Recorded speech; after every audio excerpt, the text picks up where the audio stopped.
Pela ordem, conselheiro Alberto. Senhor presidente, Bate lá. senhores conselheiros, conselheiras, Ministério Público, todos que nos assistem. Eu, em princípio, seriam 6 processos, né? 6 processos, todos relativos àquela questão da, que nós chamamos de Eletrobras, LS Equatorial, enfim, né? A inadimplência por alguns municípios com relação às contas de energia elétrica. Como esses processos vieram, por a questão de ordem, né? Vieram da Câmara e que não houve, né? Não houve maioria, a conselheira substituta Raquel afetou o plenário, apenas foi pautado em função, porque eu estou agora na substituição. Mas, por uma questão de ordem, já ela se tornou preventa, né? Uma vez que ela relatou inicialmente. Então, eu trago, mas na realidade quem relata é a doutora Raquel. Senhor presidente, esses processos são aqueles que eu pautei para a sessão anterior ao Natal, mas também não teve muito quórum, e nós decidimos deixar para quando retornasse as sessões, para ter um debate mais amplo. São aqueles processos que vieram, que chegam da Equatorial com relação aos débitos. E eu era relatora do gabinete do conselheiro Cícero e levei-os para a sessão da Câmara, mas eu tive um voto, o conselheiro Rodrigo teve outro e o conselheiro Anselmo teve outro. Então, nós não chegamos a um consenso, tivemos que afetar os processos ao pleno. Não sei se, em função da ausência do conselheiro Rodrigo, fica prejudicada essa análise, se sim, eu passo para a próxima sessão. Se não, a gente discute aqui. Acho que fica, porque se ele tem um voto diverso de cada um tem um, ele não vai poder defender o voto dele. Pronto, então era melhor passar esse voto para a próxima sessão. Se pudesse ser adiado para a sessão seguinte. Então fica adiado esses 6 para a sessão, fica adiado também os processos. Alberto, esse aqui também é daqui. É o 2407, 2019, 2424, 2019, 2441, 2446, 2453, 2486. E aí eu passo para relatar. Alberto, tem mais nenhum? Não. Então, desculpa, me emendei já. Senhor presidente, senhores conselheiros, senhora conselheira, doutor membro do Ministério Público de Contas, eu tenho para relatar, na minha pauta, 2 processos. Um deles é o TC 827 de 2017, que é um recurso. Tratam os autos de recurso de reconsideração interposto pela senhora Noêmia Maria Barroso Pereira Santos, em face do acórdão 1090 de 2018, que registrou a aplicação de multa à gestora do Fundo de Educação Teotônio Vilela pelo não envio no prazo regulamentar do Tribunal de Contas da 4ª remessa do SICAP, que corresponde às obrigações referentes aos meses de julho e agosto de 2016, descumprindo assim o prazo estabelecido no artigo 2º, parágrafo 1º da Instrução Normativa número 2 de 2010. A primeira Câmara desta Corte decidiu, em acórdão de número 1090 de 2018, pela aplicação de multa de 100 UPFAs à gestora, sendo esta notificada da decisão através do ofício número 713 de 2018, FUNCONTAS, juntamente com a guia de recolhimento da multa, consoante se observa do AR de folhas 29, para que fosse procedido o devido pagamento. Cientificada da decisão, a gestora apresentou o pedido de reconsideração em 27 de dezembro de 2019, tempestivamente, com efeito suspensivo, alegando a inexistência de dano ao erário, a ausência de dolo ou culpa e a existência de erro formal na aplicação da multa, no sentido de que os meses de julho e agosto correspondem à 5ª remessa do SICAP e não à 4ª remessa, ou seja, na decisão eu me refiro à 4ª remessa, a descumprimento da 4ª remessa do SICAP, e ela alega que os meses de julho e agosto não são 4ª remessa, e sim 5ª remessa do SICAP. Encaminhados os autos ao Ministério Público de Contas, foi exarado o despacho número 113 de 2019 da primeira Procuradoria de Contas, cuja conclusão opina pela realização de diligência nos termos do artigo 57 do regimento interno deste tribunal, a fim de esclarecer-se a tempestividade e intempestividade do envio dos documentos referente à 4ª remessa do SICAP. Realizada a diligência supracitada, constatou-se que o envio da 4ª remessa se encontrava em aberto, caracterizando, pois, a intempestividade. Na verdade, não é nem a intempestividade, é o não envio da referida remessa. Encaminhados os autos novamente ao Ministério Público de Contas, Foi exarado parecer cuja conclusão opina pelo mantimento da multa e, respectivamente, pelo desprovimento do recurso, uma vez que a inexistência de dano ao erário e a ausência de dolo ou culpa não afastam a aplicação de multa, sendo a intempestividade no envio das informações elemento suficiente para o desempenho das atividades de fiscalização próprias das Cortes de Contas. Esse é o relatório, senhor presidente. Doutor Gustavo. Senhor presidente, o Ministério Público opina pela aplicação da multa. Senhor presidente, dando mais agilidade aqui ao julgamento, não tem que fazer a leitura integral, o recurso ele foi dado entrada tempestivamente. Na verdade, o que a recorrente alega com relação a erro formal, na verdade não existiu, houve uma outra instrução que alterou as remessas e, de fato, foi a 5ª remessa e se refere aos meses de julho e agosto, então não há erro nenhum na decisão, na aplicação da multa, e acompanho também o Ministério Público de Contas com relação aos fundamentos do mantimento da multa, no sentido de que não é necessário dano ao erário, dolo ou culpa para a aplicação da multa, estando ela condicionada ao descumprimento da legislação do tribunal. Sendo assim, o meu voto é pelo desprovimento do recurso e mantimento da multa.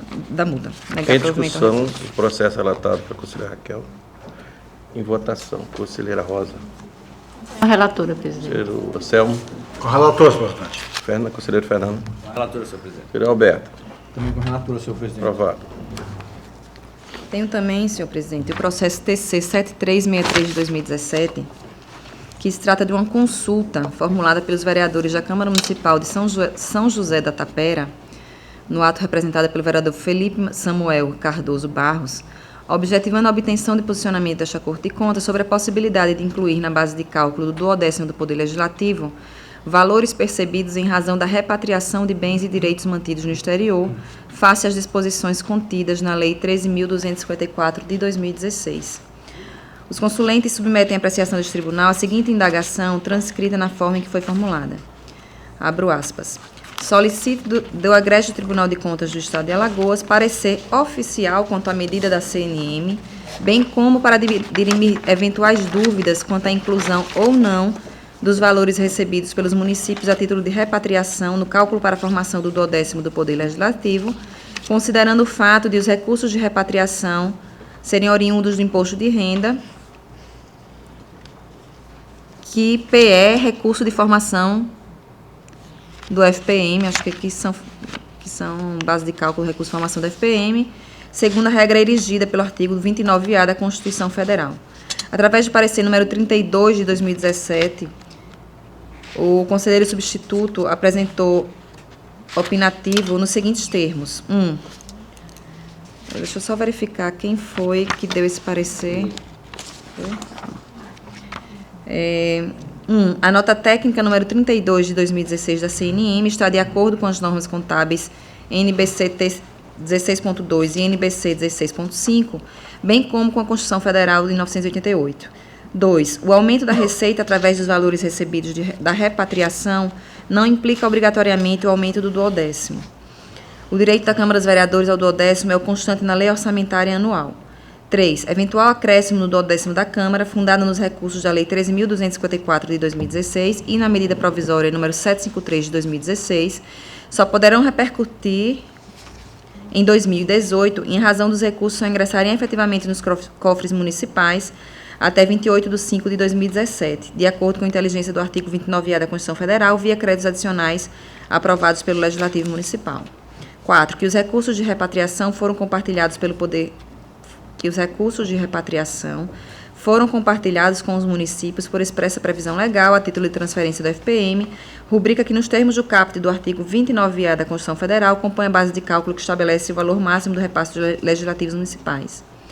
5. Os valores que servem para compor a base de cálculo do 12º relativo ao limite máximo do artigo 29A são aqueles efetivamente realizados no exercício anterior, não tendo relação com os valores decorrentes das multas de repatriação, que pela data de entrada em vigor de sua transparência só servirão de base de cálculo para o orçamento de 2018, entrada em vigor de sua transferência.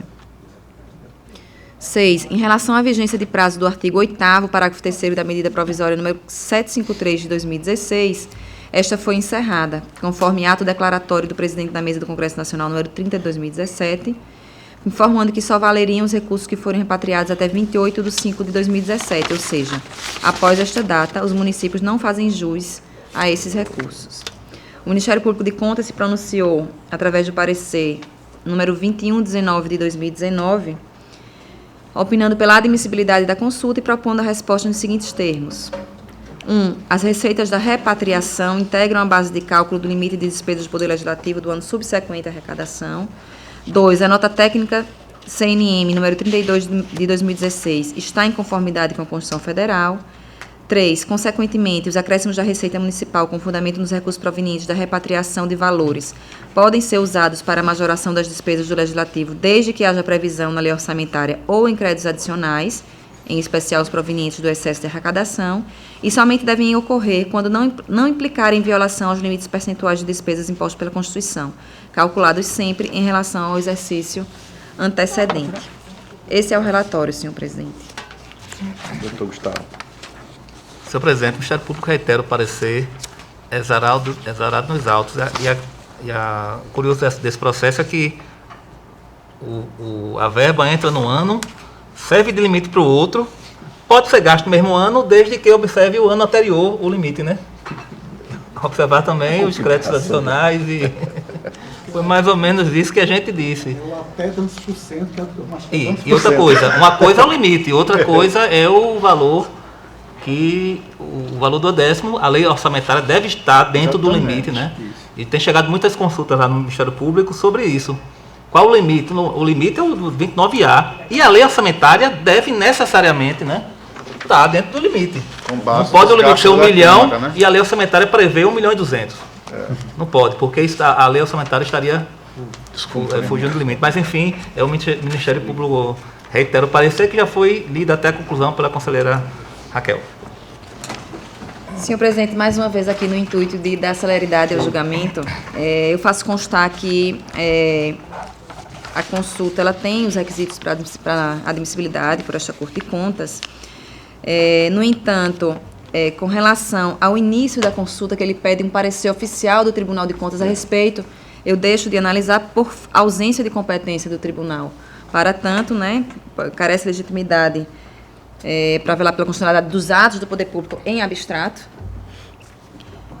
E com relação ao assunto, essa Corte de Contas ela já se manifestou em consulta anterior, recentemente, em setembro de 2019, através do pré-julgado número 30, que eu vou ler aqui o resultado desse pré-julgado, e que por esse motivo, apesar de ter os requisitos de admissibilidade, eu trago a proposta de voto no sentido de apenas encaminhar essa resposta ao consulente, porque a matéria já foi recentemente discutida e eu não vi motivo para mudança de entendimento. Então, é o pré-julgado número 30, publicado no Diário Oficial na edição de 18 de setembro de 2019, pelo que se entende oportuno encaminhamento do entendimento exarado sobre o tema consulente para os fins que fizerem necessários nos termos da resposta anteriormente proposta, que é a seguinte. Consulta visando dirimir dúvida quanto à inclusão do produto da arrecadação proveniente do regime especial de regularização cambial e tributária instituído pela Lei 13.254 de 2016, na base de cálculo do limite máximo de despesas do Poder Legislativo Municipal. As receitas oriundas dos recursos de repatriação, por integrarem as transferências constitucionais do Fundo de Participação dos Municípios, devem ser consideradas no cálculo do limite máximo de despesa da Câmara Legislativa Municipal, obedecidas às limitações do artigo 29A da Constituição da República de 1988. No mérito, respondeu ao consulente, as receitas oriundas dos recursos de repatriação, por integrarem, na verdade foi uma repetição. É isso mesmo, porque na verdade a gente quando colocou da forma como consta, mas o que consta de resposta é exatamente isso aqui, é o que eu acabei de ler. Okay. Então, a minha proposta de volta como eu falei, por conhecer da consulta, mas fornecer como resposta o encaminhamento do pré-julgado anterior, deliberado por esta Corte recentemente, da ciência da decisão dos pareceres técnicos ao consulente e publicar a decisão no Diário Oficial deste Tribunal. Em discussão, processo relatado pela conselheira Raquel. Em votação, conselheira Rosa. Presidente. Conselheiro Anselmo. Com as minhas ressalvas No voto do processo 6458 de 2014, acompanha a relatora. Conselheiro Fernando. Acompanha a proposta de voto da eminente relatora, senhor presidente. Conselheiro Alberto. Quem pediu, senhor presidente? Ah, você está impedido. Aprovado. Conselheira Raquel. Não tenho mais processo para essa sessão, senhor presidente. Não tendo mais processo, está facultada a palavra às senhoras conselheiras, senhores conselheiros, o senhor representante do Ministério Público, doutor Gustavo. Senhor presidente, rapidamente, só uma consulta fora do... como diretor da escola, nós temos aí uma tratativa dentro daquela sistemática de qualificação, capacitação, evolução dos membros do Tribunal de Contas, se haveria algum problema, uma data que vou aqui colocar, para que Vossas Excelências decidam a respeito, de 11 de fevereiro, às 13 horas, a capacitação dos membros com a presença do procurador, com o promotor de justiça, Marcos Romo, e o tema seria a lei anticorrupção. É toda aquela sistemática da escola para a capacitação dos membros da corte, dia 11 de fevereiro, por volta das 13 horas. Onde, conselheiro, só para... A gente pode ver o dia e pode ver a hora. Essa aqui foi uma data aqui oferecida pelo palestrante, tá? Uma terça, Uma só à terça. tarde. Porque tem 2 sessões a depender do... Tá? Então, nessa semana, Vossa Excelência teria sugestão de algum outro dia, ou mais de uma, para que eu possa conversar com o 13, palestrante, 13, nós agendarmos. Raquel, 13, 14, aí fica... 13, 10, 13, 14. 13, 14. Porque eu tenho que conversar com o palestrante. 10 também. Ou pode ser A 10, né? adequação de datas. 10, 13, 14 10, e 13, 14. sucessivamente 10, na 13, semana 14. seguinte. Muito obrigado pela atenção, Excelência. Era só. Obrigado. Não tem mais quem queira fazer uso da palavra. Em nome de Deus, declaro encerrada a sessão, convocando para a próxima terça-feira, no horário regimental.